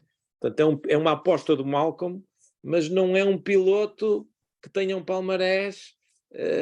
A verdade é que o Malcolm viu algo nele e ele demonstrou nesta prova, não é? Tem andado ali, agora não tem experiência, acaba por bater, ou partir isto, ou partir aquilo, ou partir aquilo outro, e não tem acabado os ralis. Mas eu acho que aqui a surpresa na prova, se me perguntarem, é o Lappi, não é? Pronto, é o Lappi. O rapaz chega de estar parado, faz 2 ou 3 provas, uma bateu, mas estava à frente, e esta, pronto, não ganhou, mas andou ali à frente, não é? Portanto, eu acho que é ele. O Evans também muito abaixo, pá, o Tanaka a mesma coisa, o Katsuta nem vale a pena falar, não é? Basicamente o campeonato do mundo está nisto, não é? São os pilotos que temos, não é? Portanto, vamos esperar que o Lapi possa dar luta, que é o Lapi quem põe o campeonato ao rubro, e continua a ficar admirado hoje e a passar tantos anos, continuar a ter uma performance. Sempre que se senta dentro de um carro corrido, o homem anda sempre à frente, não é? A gente tem que lhe tirar o chapéu. É a mesma coisa que o Lubê, não é? O Lubê está um bocado mais velho, mas O Loeb. desculpem, o Loeb. O Loeb está um bocado mais velho, mas epá, o OG é uma coisa impressionante. Sim, Ele são já fora, há quantos anos são fora de série, não é? São. São Eu fora de acho que série. todos eles são, mas quer dizer, mas, Certo. ali mas depois há alguns ali que, epá, não sei São se é geniais. são. Aquilo, ainda agora estive a falar sobre a prestação do Lubê, do Loeb nos Açores. As pessoas que lá estavam, têm lá muitos amigos, que aquilo era uma coisa impressionante, não é? Ele não passou o cartão, nunca guiou o carro, não passou por cartão ao Mikkelsen, não é? É que não passou, quer dizer. É verdade. E leva Ele chega lá a primeira vez. lá dentro, e eu acho que alguns troços ele não deve ter ido com notas, não é? Ou se ela ditava, ele nem a devia ouvir, não é? Ele deve ter ido guiar o olho. É uma coisa inacreditável. O homem é realmente fora de série. Mas E nunca tinha feito o Rally dos Açores. Que é outro não, handicap. exatamente. Chegou ali, tinha enquanto feito, que o Mikkelsen já tinha feito, não é? E o Mikkelsen Mas já tinha pronto, feito. não faz regularmente. Mas pronto, é diferente, não é? Chego ali, sentei-me, sei para que lado é que é a ilha. O Loeb, 0, não é? Leva a namorada e pronto, vem embora. Quando o engenheiro lhe disse, olha, vamos fazer assim, não, deixa estar que eu habituo-me. Exatamente. Exato. É uma Ainda coisa falámos disso, absolutamente... Nós falámos disso no programa. Pedro. Não, quer dizer, à vontade dele, e pronto.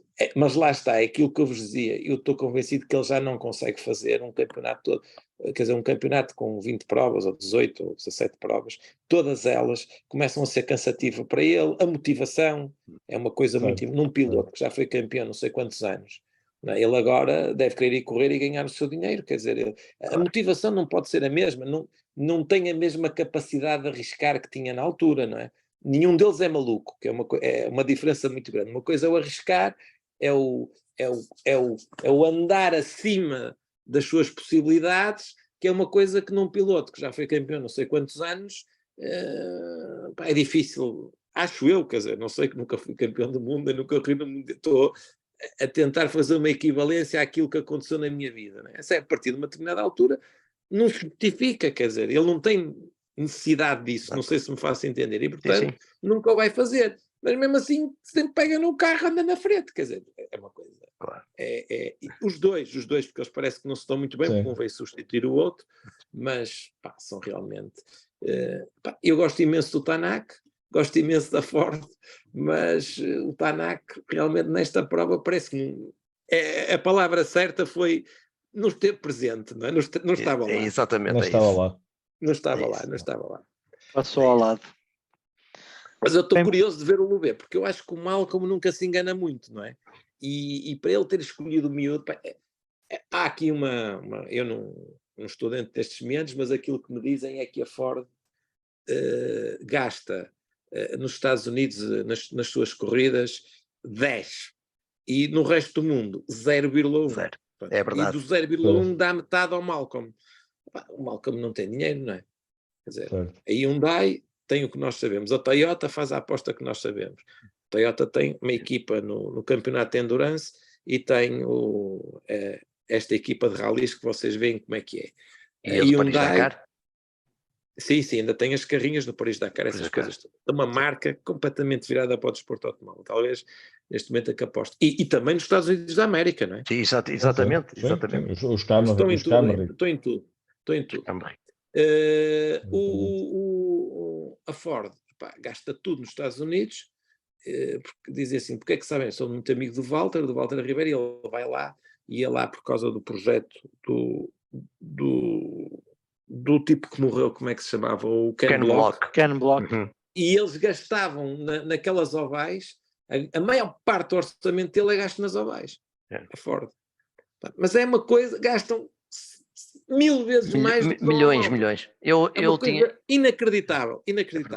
Pá, quer dizer, e o Malcolm vive aqui, quer dizer, paga ao piloto, sempre que teve um bom piloto, mas depois não tem estruturas, engenheiros, estas coisas todas, não é? Falta ali, já muito faz ele, que é uma equipa privada, não é? Os outros não. É uma equipa oficial, mas que não é oficial, não é? Não é oficial. A Ford deixa ocorrer. Pronto, aliás, a filha do Ken Block vai fazer um teste acho que é no Rally 2, salvo erro, da Ford, patrocinada, lá está pela Ford, a casa-mãe. O Ken Block morreu na Audi, não é? Mas acho que ele estava na Audi. Sim. A Ford deixou de... Mas, por exemplo, os americanos têm um campeonato de ralis, mas não prestam puta atenção aos ralis, não é? A Ford, na altura, ou tinha uma aposta no campeonato, penso eu, de rallycross. Eu acho que o Ken Block andava lá, tinha uma equipa no campeonato de rallycross. E gastavam já também lá um pipo de massa. E depois é nas coisas, naquelas ovais, não é? Naquelas ovais. É o que é, os americanos vivem muito virados para dentro deles próprios. É o que é. A única marca que investe nos rallies... Desculpa. Pode falar, Fernando. Sim. Não, qual é... Nos Estados Unidos, a única marca que investe nos rallies é a Subaru. Sim, também tinham lá uma equipa, chegaram a ter. Sim, mas o campeonato lá e no Canadá são campeonatos mais fracos, não é? Mas, e um bocadinho virados para o grupo N também, ali meios grupo N, meios grupo A. Mas, pronto, tenho muita pena de assistir a isto na Ford, palavra de honra, tenho mesmo muita pena de ver uma marca com o historial que tem, não é? Pá, qualquer adepto de rally sente isso. E agora vão investir, Deus queira, pelo menos na Fórmula 1, que consigam ter uma imagem, não é? Vão apostar na Fórmula 1. E eu acho que eles deixaram de produzir os carros que deviam produzir, que era a imagem desportiva, não é? Isso morreu completamente. Exato. Há aí uma ou duas gerações que não viram a imagem desportiva da Ford, porque não tinham nada. Faziam uns carros para que ninguém tinha acesso a eles, não é? Eu passei por aquela fase, portanto, eles têm o MK1, têm o MK2, depois passam ali, quando eu corria na velocidade, lançam o Score Turbo, com 2 rodas motrizes, os primeiros carros turbo, era o R5 GT Turbo e era o Score, um carro que vendia facilmente, depois lançam o Sierra, 2 rodas motrizes, logo a seguir o Sierra 4 rodas motrizes, e depois vem o Score. O Sierra 4 rodas motrizes, na altura em que eu comprei o carro, de stand, não é? Era um carro, para a época, era brutal, 2 ou 3 degraus acima de todos os outros. E depois o Score ainda mais equilibrado, não é? E depois morreram ali na praia. Acabou, deixaram, não sei o que é que lhes passou pela cabeça, lançaram focos e tiveram anos sem ter um carro de 4 rodas motrizes. Anos a investir ali, cada vez metiam mais potência, só com 2 rodas. Até que chegaram ao fim e disseram, não, temos de ter um carro de 4 rodas, pronto. E lá lançaram o Focus com 4 rodas motrizes. Mas até lá andaram ali, sei lá, eu não sei. Mas vamos ver agora o Campeonato do Mundo. Qual é a próxima prova? Eu não sei. É o Safari. É o Safari, exatamente. Pá. Sim. Que não é uma prova ideal para a Ford, porque a Ford, aqui na Sardenha, todos os outros tiveram problemas, ou por saídas de estrada, ou por bater. A Ford não, foi mesmo problemas mecânicos, ou seja, até nisso está fiabilidade. Fiabilidade, não é? Sempre, vamos lá ver uma coisa, sempre que a tecnologia avançar, porque esta coisa de ter carros híbridos, a coisa híbrida, apesar de ser igual nos 2 carros e tal, sempre que entra qualquer coisa nova, não é? E que não existe na equipa, e portanto a equipa vai ter que ir buscar, não é? Vai ter que ir arranjar alguém que perceba deste assunto dos elétricos, etc, etc. É mau para a Ford, não é? É mau para aquele que tem menos dinheiro. Claro, não tem nada que saber, não é? E eu acho que no Campeonato do Mundo, ao contrário do que acontece na Fórmula 1, mas não tenho a certeza. Enquanto na Fórmula 1 as equipas são subsidiadas pelo dinheiro que gera o campeonato de Fórmula 1, o de rallies não gera dinheiro nenhum, não é? Eles andam sempre ali e, portanto, eles não têm dinheiro. O Malcolm ou vende carros, ou vende Fiestas, não é? Exato. A Ford não lhe dá o dinheiro, ou arranja os patrocínios. Epá, é tudo muito complicado. Muito complicado. Tem que pôr o Setaridis a correr, não é lá o... Setaridis. O grego. Alguém que pague. Agree. Alguém que pague. Setaridis. Ainda mandaram embora o Gus, e o homem também parece que não é assim tão mau como diziam, não é? Porque ele efetivamente no WRC2 ainda anda, não é? Anda ali na frente. Sim. Não ganha, Sim. mas anda ali sempre chegado aos tipos da frente. Aqui a minha, já agora desculpa eu estar a monopolizar, o piloto Não. que me está mais aqui, que eu ainda não percebi bem, é porque é que a Hyundai deixa sair o Solberg, não é? Porque efetivamente o miúdo deste ano, opá, tem demonstrado em todas as provas que vai que opá, eu não digo fora de série, mas está ali meio Tem de muito grau potencial. acima. Sim, tem meio de grau acima, pá, do Mikkelsen, daqueles tipos que andam ali, não é? Ele em qualquer prova que vai, ele anda sempre ali na frente. Estou admirado. O Solberg entrou na Hyundai através do Adamo, e ele depois, como saiu da Hyundai, aquilo, pelos vistos, deu para torto, e então decidiram rescindir o contrato com o miúdo. Uma das justificações foi essa agora. Mas a verdade é que ele, acho eu, não é? Do que se tem visto este ano, pá, é um indivíduo acima de...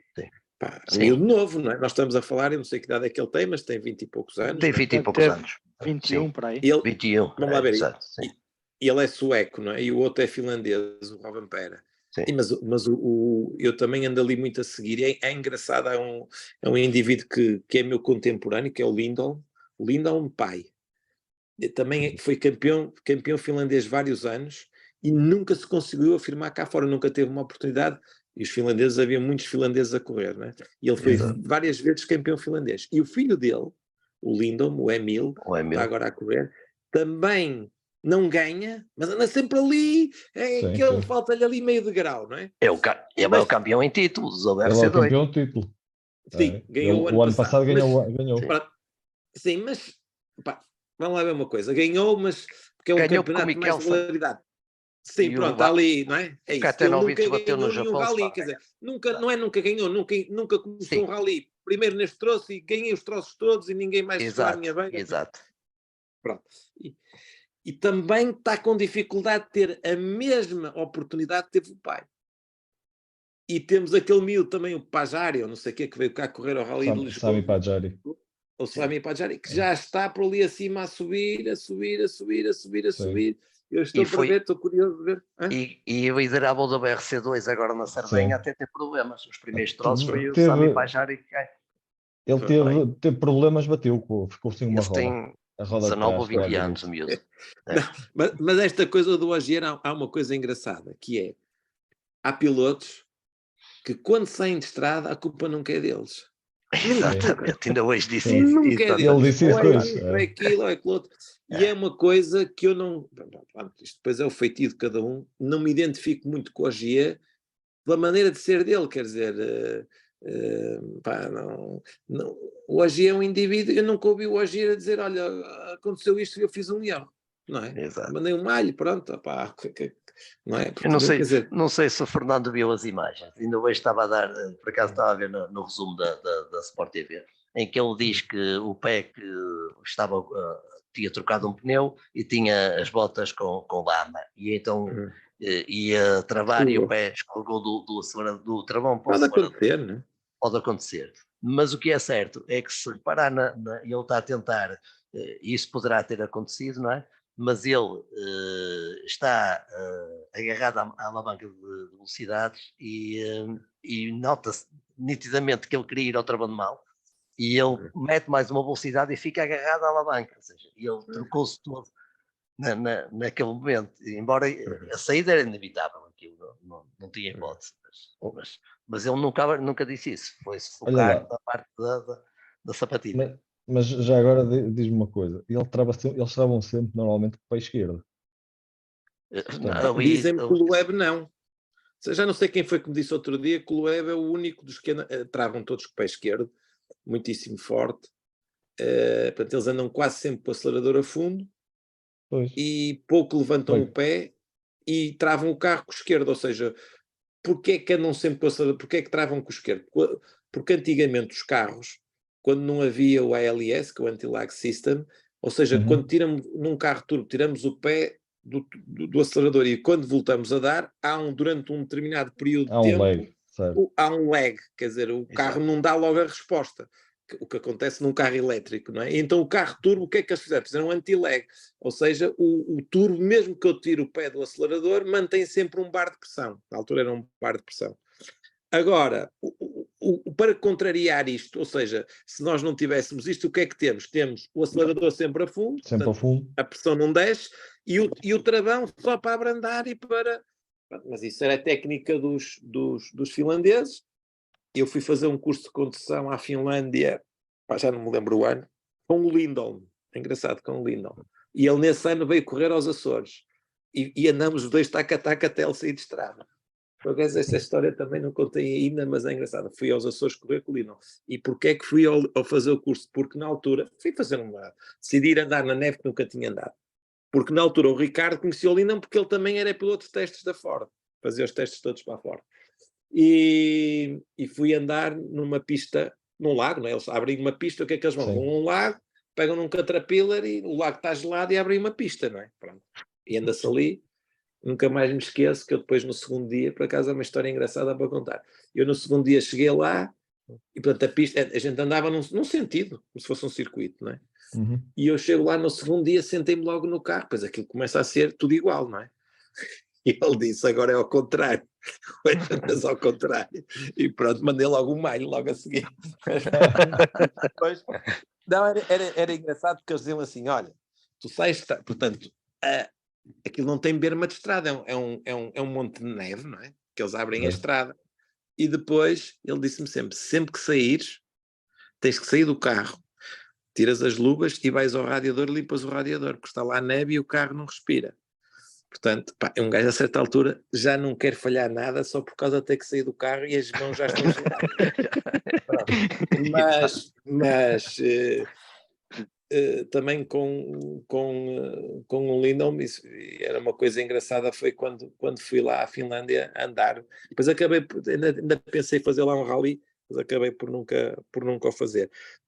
E era o Lindholm, não é? O Lindholm já na altura era piloto de testes também, mas nunca conseguiu dar o salto para o Campeonato do Mundo. É curioso. Há coisas que não dá para explicar. Não, ele agora apoia muito o filho, e pronto, há ali 3 ou 4 filhos de ex-pilotos, não é? Portanto, isto agora. Mas quer dizer, estes vídeos que a gente vê do Rovanperä é uma coisa louca, não é? Quer dizer, o miúdo É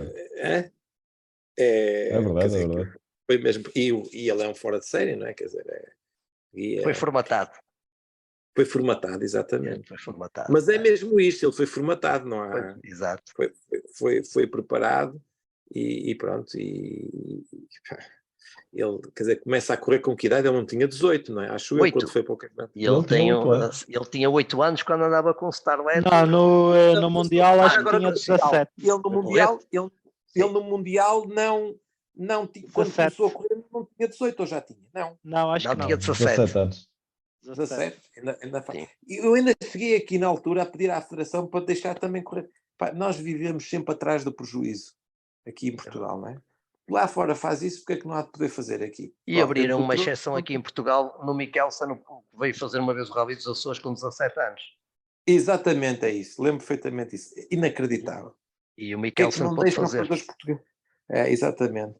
Foi o Michelson ou foi o piloto? Eu já não me lembro. Foi o Michelson, eu lembro-me perfeitamente. O Michelson tinha 17 anos. Exato. Lembro-me bem disso. Sim, muito senhor. bem. Meus amigos, Pronto. vamos encerrar por hoje. Fernando, foi um prazer tê-lo aqui. Eu é que agradeço. Espetacular a conversa. Não monopolizou nada, fique descansado, foi brilhante. Acho que quem nos acompanha vai adorar depois de ver o programa e de ouvir essas histórias. E num futuro próximo, o António volta a convidá-lo para trazermos Quando outras quiserem. histórias, certamente vai ter muito mais para contar. Sim, senhor. Pedro, António, Ok. não sei se querem fazer as considerações finais. Fernando, Faz o muito António, obrigado. Muito obrigado pela Nada. presença e foi uma honra. Não é todos os dias que estamos aqui a falar com um tricampeão nacional, Duas tricampeão vezes. açoriano. 2 vezes tricampeão.